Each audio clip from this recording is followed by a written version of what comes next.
اور بے شک ہم نے حصول نصیحت کے لیے قرآن کو آسان کر دیا ہے، تو ہے کوئی نصیحت حاصل کرنے والا؟ نحمده ونصلي على رسوله الكريم اما بعد فاعوذ بالله من الشیطان الرجیم بسم اللہ الرحمن الرحیم السلام علیکم ورحمۃ اللہ وبرکاتہ۔ آئیے تجوید سے قرآن سیکھیے میں آپ سب کو مرحبا۔ کیسے ہیں آپ سب؟ امید کرتی ہوں سب خیریت سے ہوں گے۔ اللہ تعالیٰ سب کو صحت اور ایمان کی بلندیاں عطا فرمائے۔ آپ کی طرف بڑھنے والے ہر شر کو اللہ رب العزت خیر میں بدل دیں اور ہماری ذات کے شر سے دوسروں کو محفوظ فرمائے، آمین یا رب العالمین۔ تو ساتھیوں، ہم دیکھ رہے ہیں قرآن پاک کے فضائل میں ہم دیکھتے ہیں کہ قرآن پاک نہ صرف دنیاوی زندگی، برزخی اور اخروی زندگی میں بھی ہمارا بہترین ساتھ دے گا، اور انسان اللہ تعالیٰ کی رحمت کا سب سے زیادہ محتاج ہے، اور یہ رحمت بھی قرآن مجید کے ذریعے ہی حاصل ہوگی۔ میدان حشر ہو یا میزان صراط ہو یا جنت، ہر جگہ قرآن مجید اپنے حاملین کے لیے رحمت بن کر آئے گا۔ اور جس طرح سے ہم دیکھتے ہیں کہ مغفرت کے لیے سفارش کرتی ہیں چند صورتیں، اللہ کا کلام، رسول اکرم صلی اللہ علیہ وسلم کا ارشاد مبارک ہے، قرآن مجید قیامت کے روز اپنے پڑھنے والوں کے لیے سفارش کرے گا۔ یہ طبرانی کی روایت ہے، اور سفارش کرنے کے سلسلے میں آپ صلی اللہ علیہ وسلم نے بعض صورتوں کا خاص طور پر ذکر فرمایا، جس میں سورۃ ملک کے بارے میں آتا ہے کہ وہ اپنے پڑھنے والوں کے لیے مسلسل سفارش کرتی رہے گی حتیٰ کہ اسے بخش دیا جائے گا۔ اسے احمد، ترمذی، ابو داؤد، نسائی نے روایت کیا ہے۔ اس کے علاوہ ہمیں سورۃ البقرہ، سورۃ آل عمران کے بارے میں بھی ملتا ہے کہ آپ صلی اللہ علیہ وآلہ وسلم نے یہاں تک فرمایا کہ یہ دونوں صورتیں اپنے پڑھنے والوں کی مغفرت کے لیے اللہ تعالیٰ سے جھگڑا کریں گی۔ یہ مسلم کی روایت ہے۔ پھر قرآن مجید اور دیگر صورتوں کا اللہ کی بارگاہ میں سفارش کرنا یا جھگڑا کرنا اللہ کے اذن اور امر سے ہی ہوگا، جسے اللہ تعالیٰ یقیناً قبول فرمائیں گے۔ اللہ تعالیٰ ہمیں توفیق عطا فرمائے کہ ان ساری چیزوں پر ہم عمل کر سکیں اور قرآن پاک کے ساتھ بہترین تعلق اور دوستی دنیا میں استوار کر سکیں، آمین۔ چلتے ہیں آج کے لیسن کی طرف۔ سورۃ البقرہ نکال لیجیے۔ آج ہم پڑھیں گے سورۃ البقرہ آیت نمبر 71۔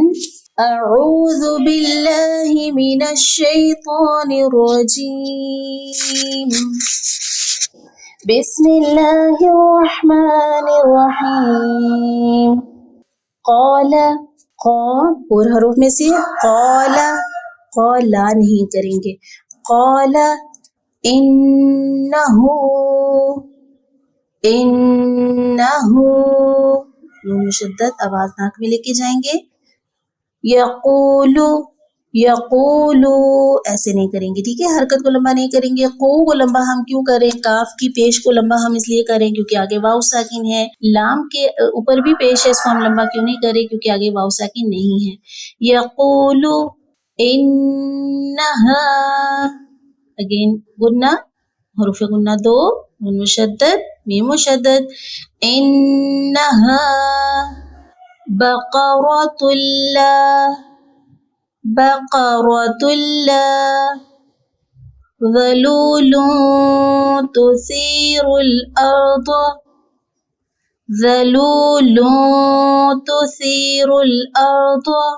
زال نرمی کے ساتھ، سا نرمی کے ساتھ، سٹی کی آواز نہیں آئے گی، نرمی والے حروف میں سے ثا، زال اور ضا۔ ولا تسقی الحرث مسلمۃ اللہ، سین میں پر ایک سٹی کی آواز آئے گی، مسلمۃ اللہ، شیعتا نہیں کرنا، حرکات کو کنٹرول کرنا ہے، شیعتا، فیہا قالوا الآن جئت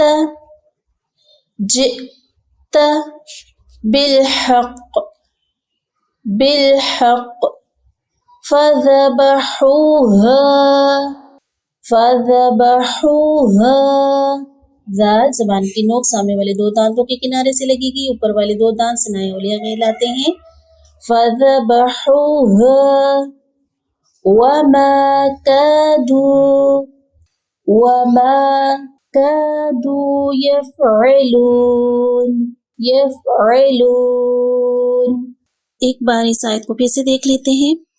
بسم اللہ الرحمن الرحیم قال إنه يقول إنها بقرة لا ظلول تثير الأرض ولا تسقي الحرث مسلمة لا شية فيها قالوا الآن جئت بالحق فذبحوها وما كادوا يفعلون۔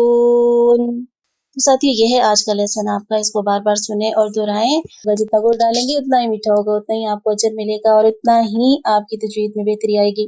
اور اب ہم پڑھنے جا رہے ہیں قرآنی قاعدہ۔ تو ساتھیو قرآنی قاعدے میں ہم نے پڑھا حروف مدہ۔ حروف مدہ 3 ہوتے ہیں، الف، واو ساکن، یا ساکن۔ الف سے پہلے زبر، واو ساکن سے پہلے پیش، یا ساکن سے پہلے زیر آئے تو کیا کرتے ہیں؟ ایک الف کے برابر لمبا کرتے ہیں، مد اصلی کرتے ہیں۔ اور حروف مدہ کی الحمدللہ ہماری تختی کمپلیٹ ہو چکی۔ آج ہم حروف مدہ کی پریکٹس کریں گے اس آیت میں سے، آیت نمبر 71 جو بھی ہم نے پڑھی۔ اس میں سب سے پہلے ہم دیکھیں گے کہ الف مدہ کہاں پہ ہے۔ قال، قا، قاف زبر الف، قا۔ الف مدہ میں ہم نے کیا پڑھا تھا؟ الف سے پہلے زبر، جہاں الف سے پہلے زبر آئے گا وہاں نشان لگائیں۔ قال، الف سے پہلے قاف کے اوپر کیا ہے؟ قا زبر، ٹھیک ہے۔ پھر آگے الف مدہ آ رہا ہے، انہ یقول، انہا الف مدہ، الف سے پہلے ہا کے اوپر زبر۔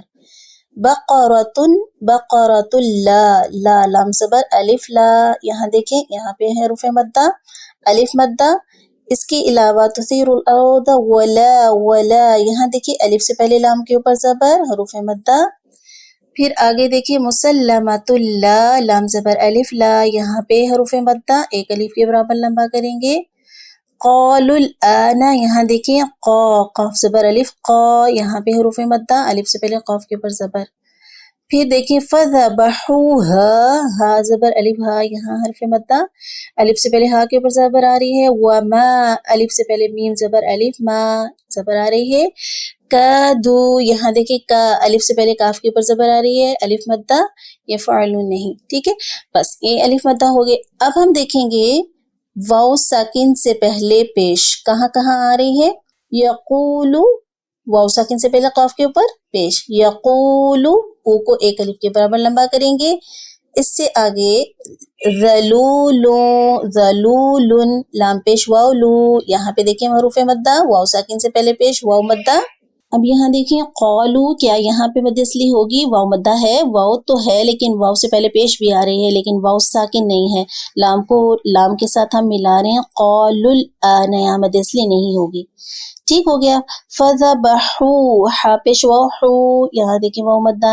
پھر کادو، واو مدہ، واو ساکن سے پہلے پیش، یفعلون، واو مدہ، واو ساکن سے پہلے لام کے اوپر کیا آ رہی ہے؟ پیش آ رہی ہے۔ یا ساکن سے پہلے زیر کی اگر ہم مثالیں ڈھونڈیں تو اس آیت کے اندر ہمیں ملتی ہے تثیر الارض، تثی، تا زیر یا تی، یا ساکن سے پہلے تا کے نیچے زیر آ رہی ہے، یہاں پہ حروف مدہ یا مدہ۔ پھر آگے ہم دیکھیں تو شیعتا، کیا یہاں مد اصلی ہوگی؟ کیا حروف مدہ ہے؟ یا سے پہلے زیر تو آ رہی ہے لیکن یا ساکن نہیں ہے، پوری شرائط پہ نہیں اتر رہا نا، تو یا ساکن سے پہلے زیر ہے، یا متحرک نہیں، یا بھی ہے اور زیر بھی ہے پیچھے لیکن یا ساکن نہیں ہے، ٹھیک ہو گیا۔ تو یہاں پہ حروف مدہ نہیں، یعنی یا مدہ نہیں ہے، مد اصلی نہیں ہوگی، بس اس کی یہی مثال ہے۔ اور آپ نے نشان لگانا ہے اور اچھے طریقے سے اس کو سمجھنے کی کوشش کرنی ہے۔ الحمدللہ ہمارا لیسن کمپلیٹ ہوتا ہے۔ جزاکم اللہ خیر، اپنا بہت سارا خیال رکھیں، اپنوں کا خیال رکھیں۔ سبحانک اللہم و بحمدک، نشہد ان لا الہ الا انت، نستغفرک و نتوب الیک۔ السلام علیکم و رحمۃ اللہ وبرکاتہ۔